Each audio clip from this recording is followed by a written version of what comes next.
नमस्कार, मी सौ निर्मला आपशिंगेकर आज आपणास पालकची धिरडी सादर करीत आहे। 1 वाटी पालकची प्युरी घेणे, ते स्वच्छ धुवून वाफवून मिक्सरमधून काढून घेणे। 2 वाट्या ज्वारीचं पीठ घेणे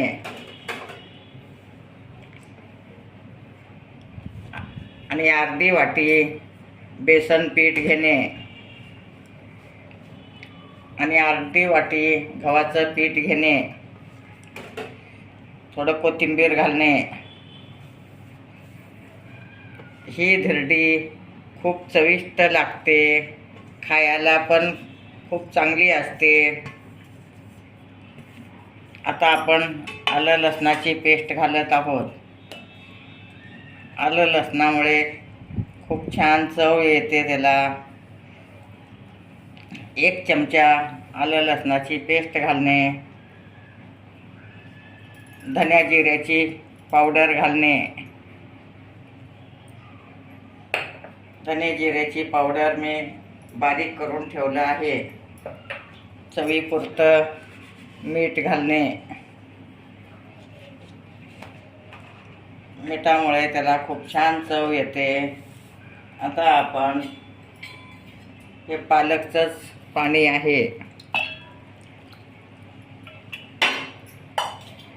अगदी व्यवस्थित कालवून घेणे। एकजीव होजेपर्यंत कालवून घेणे। पालक घातल्यामुळे त्याला कलर हिरवा येतो आणि खायलाही खूप छान लागतं।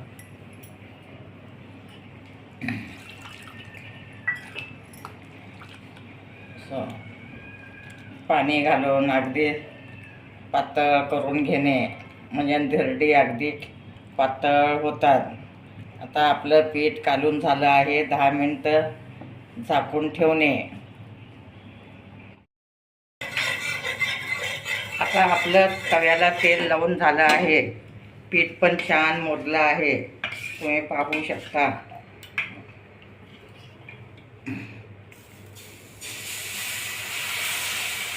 अंडी असं तव्यावर घालून घेणे। छोट्या आकारात घालू शकता, मोठ्या आकारात घालू शकता।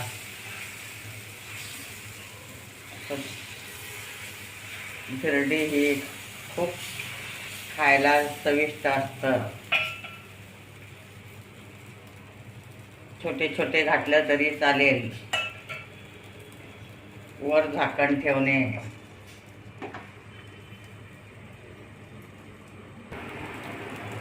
आता आपण एक बाजू शेकली आहे, हे उलटून घेणे। अशा टाईपमध्ये परत झाकून ठेवणे।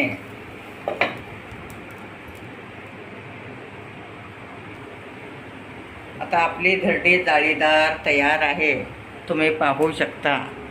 आता आपण प्लेटमध्ये काढून घेत आहोत।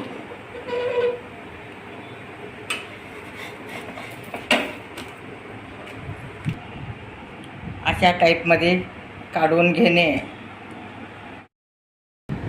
गरमागरम पालक धिरडी तयार आहे। धिरडी आंब्याच्या रसाबरोबर, ताकाच्या कढीबरोबर किंवा शेंगदाण्याच्या चटणीबरोबर तुम्ही खाऊ शकता। माझे व्हिडिओ लाईक, शेअर, सबस्क्राईब करा। गरमागरम धिरडी खावा।